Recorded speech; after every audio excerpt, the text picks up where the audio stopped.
오늘은 교회적 교회력으로 성령 강림 후 5번째 주일입니다. 지난 4주간 동안 동일한 제목으로 성령을 받으라라는 제목으로 말씀을 드렸고, 오늘은 성령론 설교의 결론 부분인 내용으로 성령의 내적인 열매와 외적인 은사라고 하는 제목으로 말씀을 드리고자 합니다. 삼위일체 하나님, 성부, 성자, 성령 삼위일체 하나님은 말씀으로 천지를 창조하셨고 우리의 구세주가 되어서 이 땅에 오셨으며, 오늘 우리는 성령의 세대에 성령님으로 말미암아 이제 하나님이 맡겨주신 이 땅에서의 사명을 감당하고 있습니다. 하나님께서는 당신의 자녀들이 인생을 살아가면서 가장 좋은 것을 받아 누리기를 원하시는데, 그것은 바로 성령의 사람이 되기를 원하시는 것입니다. 성령님은 우리들과 함께 계십니다. 우리들 곁에 계십니다. 우리로 위로하시고 우리를 변호하시고 우리를 치료하시며 상담하시고 우리에게 능력을 허락하여 주시는 것입니다. 우리가 하나님의 사람, 예수님의 사람, 성령의 사람이라고 하면서 성령의 능력을 덧입지 못하면은 이 험한 세상에서 고아와 같이 외롭고 힘겹게 살아갈 수밖에 없습니다. 우리는 성령의 사람이 되어야 합니다. 우리 기독교 대한성결교회는 이제 신학적인 전통을 가지고 있습니다.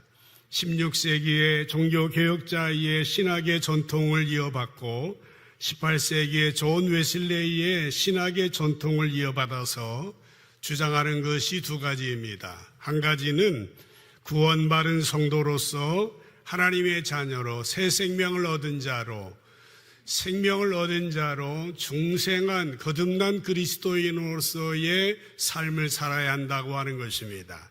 더 중요한 것은 능력 있는 삶을 살아야 하는데, 그것은 바로 성령님께서 두 번째로 주시는 은혜입니다. 성령의 능력을 받아서 거룩하고 성결하고 능력 있는 삶을 살도록 성도들을 가르치고 있는 것입니다. 우리는 성령의 사람으로서 거룩하고 성결하게 살아갈 뿐만 아니라 우리의 삶의 현장에서 능력 있는 삶을 살아야 하는 것입니다. 우리가 성도라 말은 하면서도 성결함과 능력을 누리지 못한다면 세상과 죄악을 이기지 못하고 그냥 형식적이고 명목상의 신자로서만 살아갈 수밖에 없는 것입니다. 오늘 성령 설교의 마지막으로 성령의 내적인 열매와 성령의 외적인 은사에 대해서 말씀을 나눌 때에 하나님의 성령께서 저와 여러분의 눈과 귀를 열어주셔서 정말 성령의 사람으로 성령 충만한 가운데 이 땅에 하나님의 선하신 뜻을 이루어드리고 주님의 나라를 아름답게 건설하는 저와 여러분 되시기를 먼저 주님의 이름으로 간절히 축복합니다. 첫 번째로 우리는 성령의 9가지 열매를 맺으며 살아가야 합니다. 여러분, 지금 성령님이 어디 계십니까? 성령님은 안 계신 곳 없이 계십니다. 특별히 우리 안에, 우리 곁에 이 공간 가운데 계십니다. 옛날 어린이들 찬양에 그런 찬양이 있었습니다. 안 계신 곳 없이 계신 하나님, 우리들과 함께 계신 하나님, 그런 찬양이 있었습니다. 하나님은 무소부지하십니다. 안 계신 곳 없이 계시는 것입니다. 성령님은 하나님이십니다. 성령님 또한 우리 안에, 우리 곁에 이 공간 가운데 충만하게 역사하시는 것입니다.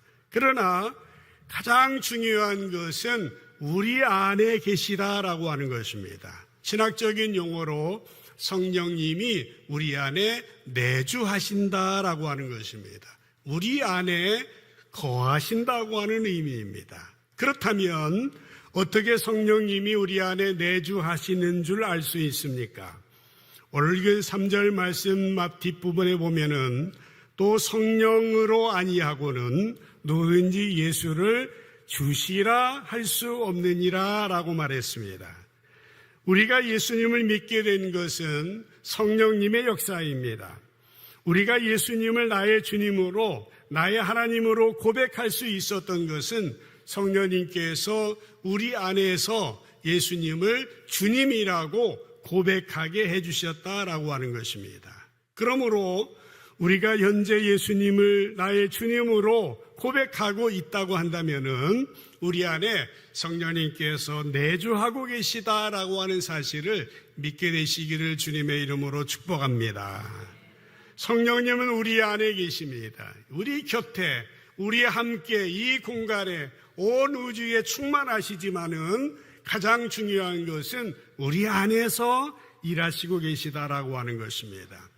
그러면 성령님은 어떤 일을 하십니까?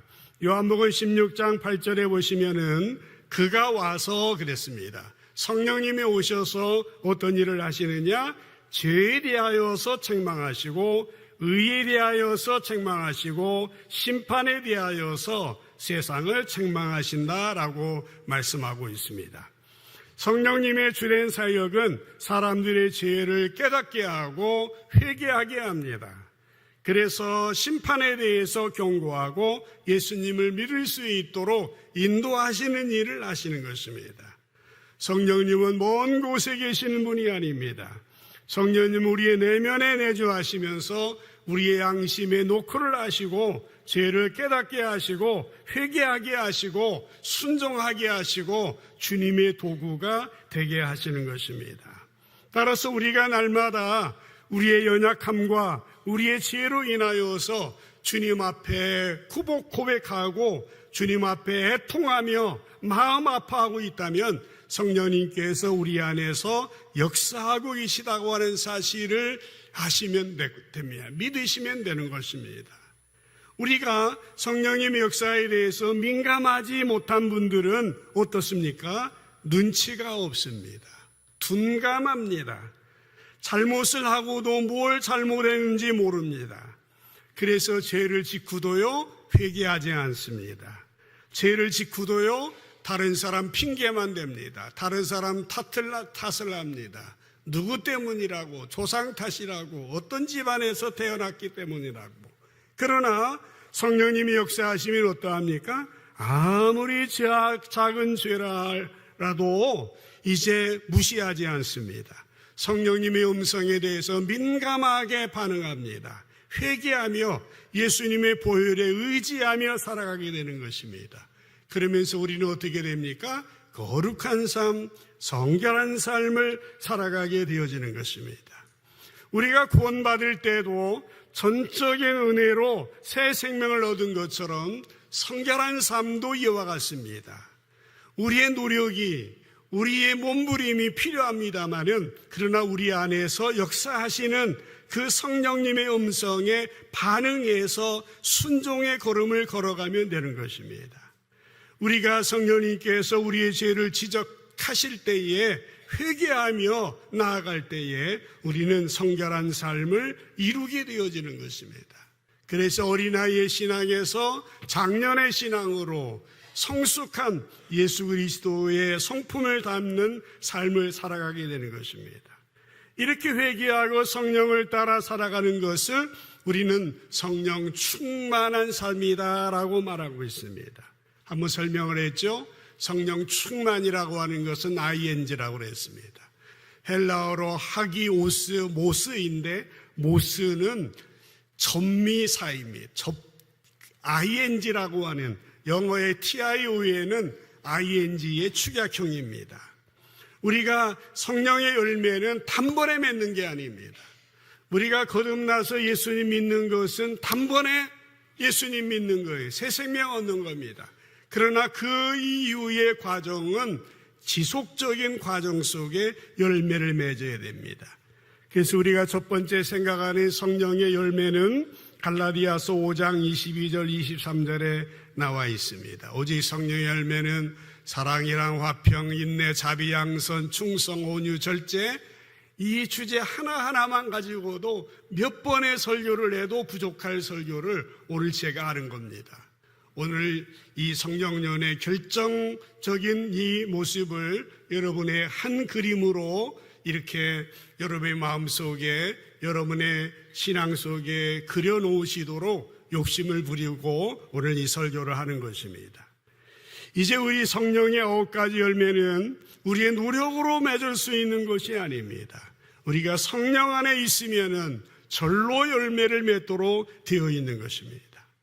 우리가 성령의 열매를 맺으면 우리 안에 천국이 이루어지게 됩니다.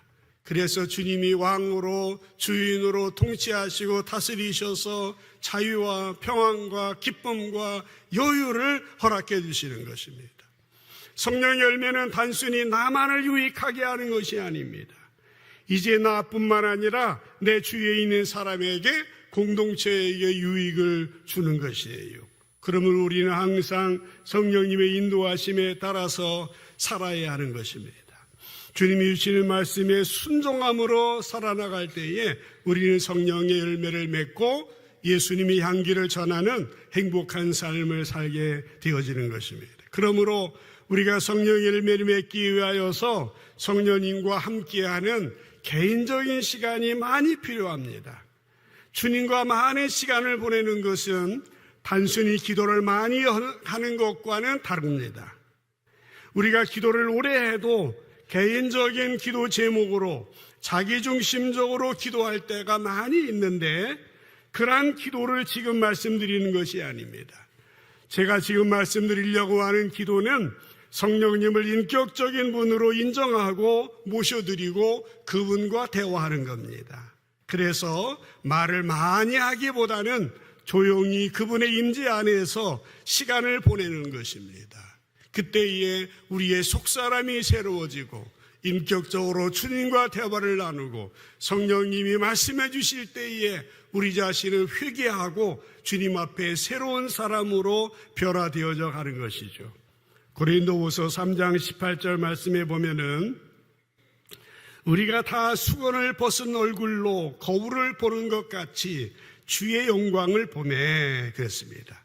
그와 같은 형상으로 변화하여 영광에서 영광에 이르니 곧 주의 영으로 말미암음이라 그렇게 말했습니다. 좀 어려우시죠? 새로 볼 때 성경으로 볼게요. 우리는 모두 너울을 벗어버리고 주님의 영광을 바라봅니다. 이렇게 해서 우리는 주님과 같은 모습으로 변화하여 점점 더 큰 영광에 이르게 됩니다. 이것은 영이신 주님께서 하시는 일입니다. 라고 기록이 되어 있습니다.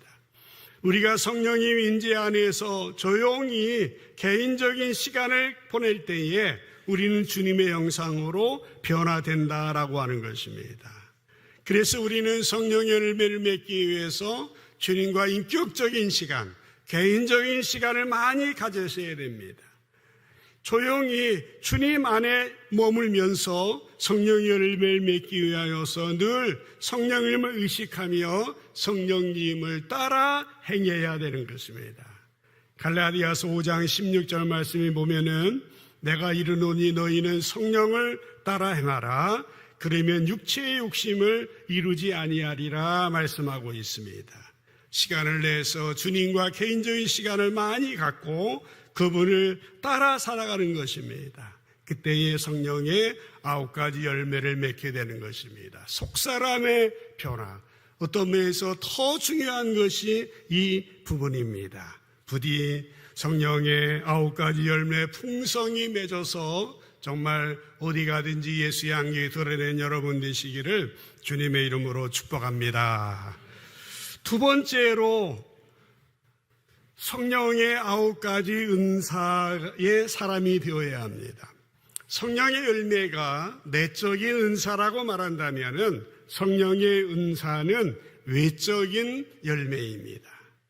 성령의 은사는 하나님의 교회를 섬기고 하나님의 일을 위해서 주시는 두 번째 은혜의 선물이에요. 그래서 주님의 일을 하기 위해서 절대적으로 필요한 것이 성령의 은사인 것입니다. 하나님 나라 확장을 위해서 능력 있는 성령님의 도구가 바로 성령의 은사인 것이에요.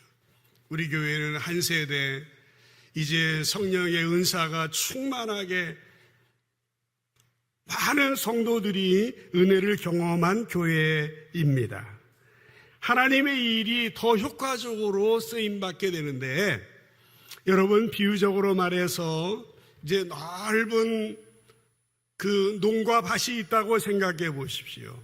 근데 이것에 밭을 갈아야 되는데 삽이 있고 호미가 있어요. 그리고 이쪽에 트랙터가 있습니다. 그러면 어느 것으로 일하는 것이 더 효과적이겠습니까? 답 하나만이죠. 좋은 도구가 있어야 효과적으로 일할 수 있습니다. 마찬가지입니다. 능력이 있게 하나님의 일을 위해서는 우리는 영적인 은사를 사모하고 구해야 됩니다. 하나님 나라의 확장의 역사를 효과적으로 감당하려면 은사가 필요하다라고 하는 것입니다. 특별히 합리적으로 사고하는 오늘날의 현대인들에게 있어서 하나님의 일을 위해서는 은사가 필요한 것입니다. 르네상스 이후에 이성적으로 이론적으로만 하나님을 믿어온 서구의 기독교는 점점 힘을 잃어가고 있습니다. 교회는 쓰러져 가고 있습니다. 영적인 세계는요, 이성으로만 알 수 없습니다. 물론 이성을 무시하면 무식한 기독교가 됩니다. 그러나 이성만 의지하면 껍데기만의 기독교로 전락하게 되어지는 것입니다. 그렇기 때문에 우리는 효과적으로 복음을 전하기 위하여서 이제 하나님의 말씀과 함께 능력 있는 성령의 은사가 같이 가야 됩니다. 그래야 효과적으로 하나님의 나라를 전파할 수가 있게 되는 것이죠. 그래서 예수님은 승천하시면서 생전에도 그런 말씀을 하셨어요. 요한복음 14장 12절을 보십시다. 진실로 내게 이르노니 나를 믿는 자는 내가 하는 일을 그도 할 것이요. 예수님이 하시는 일을 우리가 할 수 있다는 겁니다. 그런데 또한 그보다 큰 일도 하게 된다는 거예요. 왜? 내가 아버지께로 하기 때문에. 아버지께로 가면은 성령을 보내주시거든요.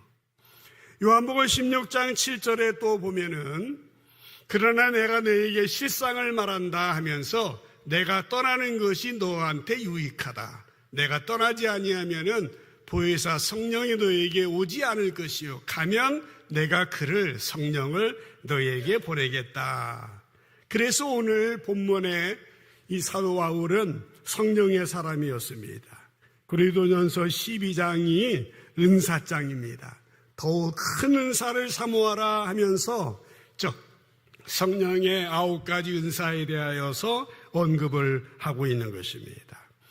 오늘 읽은 본문 말씀입니다마는 고린도전서 12장 8절로 10절 말씀에 보면은 9가지 은사가 나오고 있습니다. 한번 보십시다. 어떤 사람에게는 성령으로 말미암아 지혜의 말씀을, 어떤 사람에게는 같은 성령을 따라 지식의 말씀을, 다른 사람에게는 믿음을, 또 어떤 사람에게는 병 고치는 은사를, 어떤 사람에게 능력 행함을, 예언함을, 영등 분별함을, 방언 말함을, 방언 통역함을 주시나니 이것이 9가지의 은사입니다.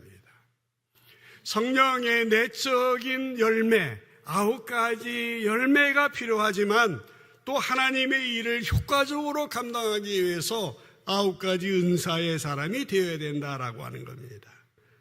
그러면 첫 번째, 두 번째 은사는 뭡니까? 지혜의 말씀의 은사이고 지식의 말씀의 은사입니다.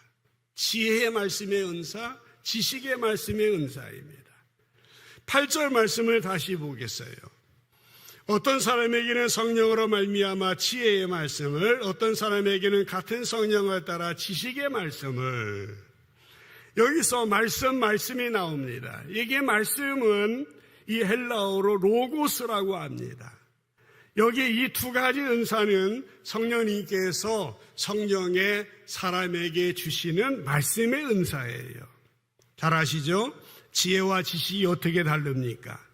일반적으로 지식이라고 하는 것은 어떤 대상에 대해서 인식하고 이해하는 능력을 말하죠.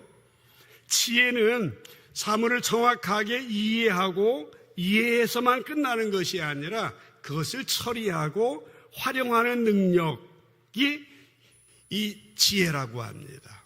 여러분은 지식의 사람이 되고 싶습니까? 지혜의 사람이 되고 싶습니까? 두 가지 다의 사람이 되고 싶습니까? 대답 하나입니다. 우리는 지식의 말씀의 은사로 말미암아 하나님의 말씀을 정확하게 이해할 수 있게 되는 겁니다. 지혜의 말씀의 은사로 말미암아 깨달을 말씀을 지혜롭게 삶에 적용하고 다른 사람에게 잘 가르쳐서 삶을 변화시키는 은사를 가질 수가 있는 것입니다. 저는 여러분들이 성령의 사람이 되어서 이제 은사를 받되 지혜의 말씀의 은사, 지식의 말씀의 은사를 받게 되기를 주님의 이름으로 축복합니다. 성경을 읽으실 때요, 지식의 말씀의 은사가 없으면은 성경을 마음대로 합니다. 제가 그런 말을 종종 하죠. 여러분, 국어 시간에 이 공부를 하고 읽으면은 선생님들이 뭐라고 합니까? 그 전체의 대강이 뭐냐? 문단 나누기 하자. 작은 소 제목이 뭐냐? 성경도 그렇게 이해를 하셔야 돼요. 그래서 성경을 읽으실 때 여러분들이 하나님 지식의 말씀의 은사를 주세요. 그래야 잘 이해를 합니다. 그 다음에는 지혜의 말씀의 은사도 주세요. 이것을 삶 속에 활용하고 실천하고 가르칠 수 있는 은사입니다. 이런 은사들이 우리에게 필요한 겁니다. 그래서 사도 바울은요, 에베소 1장 17절에서 19절까지 에베소 성도를 위해서 기도합니다. 우리 주 예수 그리스도의 하나님 영광의 아버지께서 지혜와 계시의 영을 에베소 성도들에게 주셔서라고 말했습니다. 한번 따라합시다. 지혜와 계시의 영. 예, 지혜와 계시의 영이 성령님인데 이것이 우리들에게 임하셔서 하나님을 알게 되고 또 그 다음 18절에 마음의 눈을 밝히고 부르심의 소망이 무엇이고 기업의 영광의 풍성이 무엇이며 그 힘의 위력으로 역사하심을 따라 믿는 우리에게 베푸신 능력의 지극히 크심이 어떠한 것을 너희로 알게 하기를 구하노라, 이렇게 기도를 했는데, 이 기도는 바울이 에베소 성도를 위한 기도일 뿐만 아니라 우리 자신을 위한 기도가 되어야 됩니다. 주님, 지혜와 계시의 영을 주세요. 그래서 하나님을 알게 해주시고요, 마음의 문눈도 밝혀주세요. 부르심의 소망이 무엇인지 알게 해주세요. 당신의 기업의 영광이 풍성함이 무엇인지 알게 해주세요. 주님의 능력이 지극히 크심이 어떠한지를 알게 해주세요. 그것이 바로 성령의 사람들이 기도해야 될 기도의 제목인 것이에요. 하나님께서 우리에게 지혜와 계시의 영을 주셔서 말씀을 잘 깨닫고 실천할 수 있다고 한다면 얼마나 감사한 일이겠어요. 세 번째 은사는 무엇입니까? 믿음의 은사예요. 9절 말씀을 볼까요? 다른 사람에게는 같은 성령으로 믿음을, 이렇게 말했어요. 여기서 믿음이라고 하는 것은 보통 우리가 의지적으로 믿습니다 라고 말할 때에 그 믿음이라고 생각하기 쉬워요. 그런데 여기 은사로서의 믿음은 그런 게 아닙니다. 믿습니다 하는 것은 내가 믿는 거예요. 근데 여기 믿음의 은사라고 하는 것은 하나님이, 성령님이 위로부터 주시는 거예요. 그래서 이 믿음은 뭡니까? 믿어지는 거예요. 믿으려고 몸부림치는 것이 아니라 믿어지는 것입니다. 성령님의 역사로 믿어지는 은사가 임하게 되기를 축복합니다. 그런 믿음의 은사가 있기 때문에 하나님이 말씀으로 창조하셨다니까 믿고, 예수님 돌아가셨다가 부활하셨다니까 믿고, 베드로가 물 위에 걸었다니까 믿고, 여러분에게 믿음의 은사를 주신 거예요. 상식적으로 정상적으로 생각할 때 생각할 수 없는 일들을 믿음의 은사를 가진 분들은 확신을 가지고 추진을 하게 되는 겁니다. 그래서 불가능한데 교회 건축도 하는 거예요. 불가능한인데 어떤 일도 이루어지는 거예요. 여러분, 출애굽을 할 때 모세는요, 이제 장정만 60만, 부녀자들과 합치면 200~300만 되는 사람들을 이끌고 출애굽을 하게 되는 거예요. 믿음의 은사가 있기 때문에 그런 거 아닙니까? 엘리야 선지자가 갈멜산에서 제단 시합을 하는데 엘리사 한 사람에다가 발아세라 선지자 850명과 제단 시합을 하는 거예요. 어떻게 이렇게 싸움을 하고 영적인 싸움에서 승리할 수 있었습니까? 그것은 바로 믿음의 은사가 주어졌기 때문에 그러한 것입니다. 네 번째 은사는 병 고치는 은사입니다. 신유라고 그랬죠. 디바인 힐링입니다. 9절 말씀을 보실까요? 어떤 사람에게는 한 성령으로 병 고치는 은사를 그렇게 말했습니다. 이제 요즘에도 병 고치는 은사를 가지신 분들이 간혹 있습니다. 믿음으로 기도할 때에 질병이 떠나가는 역사입니다. 우리 교회도 이런 은사를 가지신 분들이 있는 것 같습니다. 저도 한때는 이 병 고치는 은사가 아주 확실하게 나타났던 적이 있었습니다. 웃지 마시고. 네.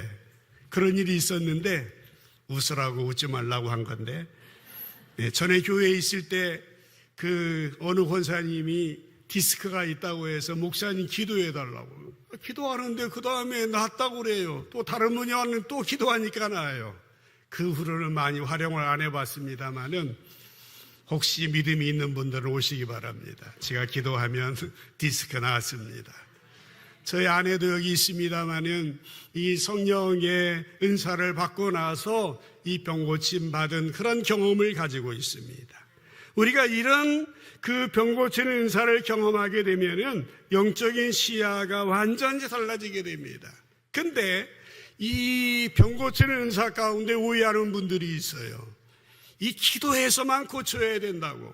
그래서 약물이나 병원 가서 수술하는 거나 의사의 도움 받는 것을 꺼려하는 분들이 있어요. 그렇지 않습니다. 어느 교회에서 운동회 하다가 사고가 나가지고 뒤에 그 상처가 났는데 그냥 귀신 쫓고 마귀 쫓다가 나중에 신경에 문제가 돼서 쩔름쩔름거리면서 다니는 분도 제가 들었습니다. 하나님께서 이제 의사 선생님들 여러 계시는데 이제 그들은 자기가 고친다고 생각 않습니다. 고치는 시작은 하지요. 그러나 하나님께서 고쳐주시는 것입니다. 특별히 우리 성결교회는 중생, 성결, 신유, 재림이라는 fourfold gospel, 사중복음을 믿고 있는 이 교단입니다. 우리 모두에게 치유의 은사, 신유의 은사가 풍성히 나타나서 정말 영적인 시야가 완전히 열려서 보는 것으로만 사는 인생이 아니라 보지 않는 영적인 세계에 대해서도 경험을 받고 능력 있는 삶을 살아가는 여러분 되시기를 주님의 이름으로 축복합니다. 다섯 번째 은사는 능력 행함의 은사입니다. 10절을 보시죠. 어떤 사람에게는 능력 행함을 이라고 되어 있습니다. 능력 행하는 것이 뭘까요? 기도하면 죽은 사람이 살린다든지 귀신을 쫓아낸다든지 이런 여러 가지 기적을 행하는 은사입니다. 이제 요즘에도 나타나는 은사입니다. 여섯 번째 은사는 예언의 은사입니다. 성령의 감동으로 미래의 일을 예언하기도 합니다. 죄를 지적하고 회개하도록 돕기도 합니다. 성도들이 덕을 세우고 권면하며 격려하는 은사인 거예요. 일곱 번째 은사는 영분별의 은사입니다. 영적인 세계는 열려 있기 때문에 이제 악령의 역사와 성령의 역사를 구별하기가 쉽지가 않습니다.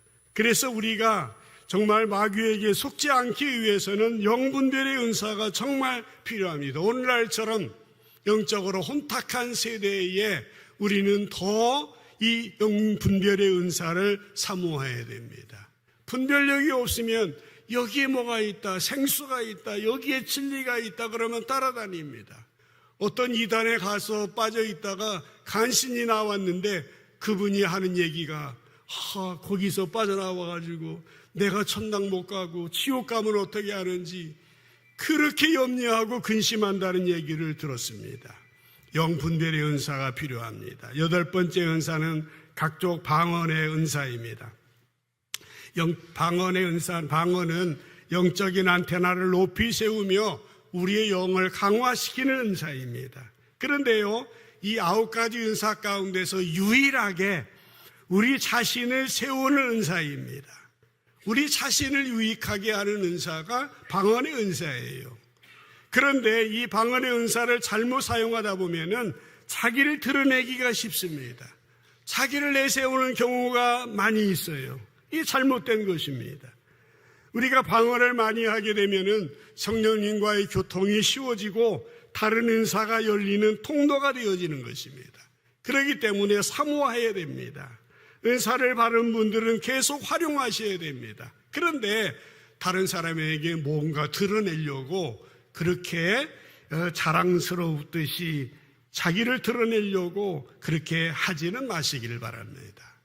9번째는 방언 통역의 은사입니다. 방언은 우리가 알 수 없는 성령의 언어로 기도하는 것인데 이 방언을 통역하면 예언이 되는 것입니다.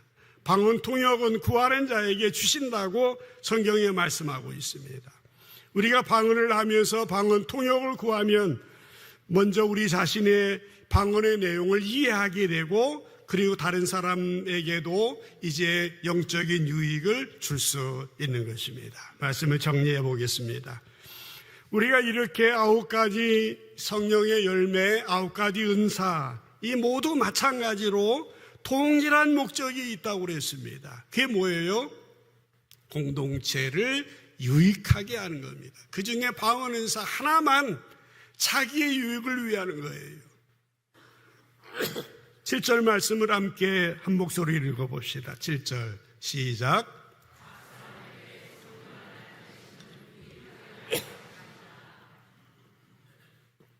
뭐라고 했습니까? 각 사람에게 성령의 나타내심은 유익하게 하려 하심이라 그랬습니다. 성령의 은사는 교회의 유익을 위함입니다. 따라서 우리는 이 은사를 사용해서 서로 섬겨야 된다고 하는 것입니다. 결코 자기를 드러내려고 해서는 안 됩니다. 공동체의 유익을 위해서 쓰임 받아야 된다고 하는 것입니다. 우리가 은사가 나타난다고 해서 그 사람이 신령한 사람이 되는 게 아니에요. 이 성령의 은사는 뭐라고 했습니까? 하나님의 선물인 것입니다. 이 하나님의 일을 하기 위한 도구예요. 은사가 나타난다고 해서 그 사람이 영적으로 성숙한 것과는 다른 문제입니다. 우리가 이 부분에 있어서 많이 속는 경우들이 있는 것입니다. 병 고치는 은사, 예언하는 은사 가지고 있다고 해서 더 신령한 사람이라고 여기면 안 됩니다. 이제 목적은 뭐라고요? 교회를 세우고 공동체의 유익을 위해서 하나님이 나에게 주신 선물이다라고 하는 것입니다. 자기를 드러내거나 자랑하지 않도록 노력을 해야 됩니다. 7절 보면은 각 사람에게 성령을 나타내심은 이라고 말하고 있죠. 무슨 말일까요? 은사는 우리 속에 계시는 성령님의 나타내심입니다. 이미 우리의 내면에는 은사들이 와 있습니다. 그러나 성령님께서 밖으로 드러나게 해주신다라고 하는 것입니다. 11절 말씀을 보시면은 이 모든 일은 같은 한 성령이 행하사 그의 뜻대로 각 사람에게 나눠 주시는 것이다 라고 결론적으로 말씀을 하고 있는 것입니다. 말씀을 맺도록 하겠습니다. 우리 삼성제일교회는 내년이면은 70주년을 맞이하고 있습니다. 하나님의 교회는 건강한 교회, 말씀으로 충만하고 성령으로 충만한 균형 잡힌 교회가 되어야 됩니다. 그 중에 우리 한 사람 한 사람이 성령의 사람이 되어야 됩니다. 건강한 교회를 이루어서 우리의 다음 세대들에게 우리의 교회를 물려주어야 합니다. 오늘 우리의 모습이 미래 우리 교회의 모습입니다. 오늘이 없는 내일은 불가능한 겁니다. 오늘 우리가 잘 준비되어야 합니다. 우리 모두 한 사람 한 사람이 하나님의 사람, 예수님의 사람, 성령의 사람, 말씀의 사람, 사랑의 사람이 되어야 됩니다. 신앙의 인격을 갖추고 신앙의 능력을 갖춰서 주님의 나라를 아름답게 세워야 됩니다. 이 사명이 오늘 저희들에게 있다라고 하는 것입니다. 부디 성령으로 충만하셔서 정말 이 내적인 예수님의 성품, 인격을 갖춘 사람이 되시고 외적으로 은사의 사람이 되셔서 하나님의 일을 능력 있게 감당해서 정말 잘했다고 칭찬받는 복된 여러분의 인생이 되시기를 주님의 이름으로 간절히 축복합니다. 기도하십시다.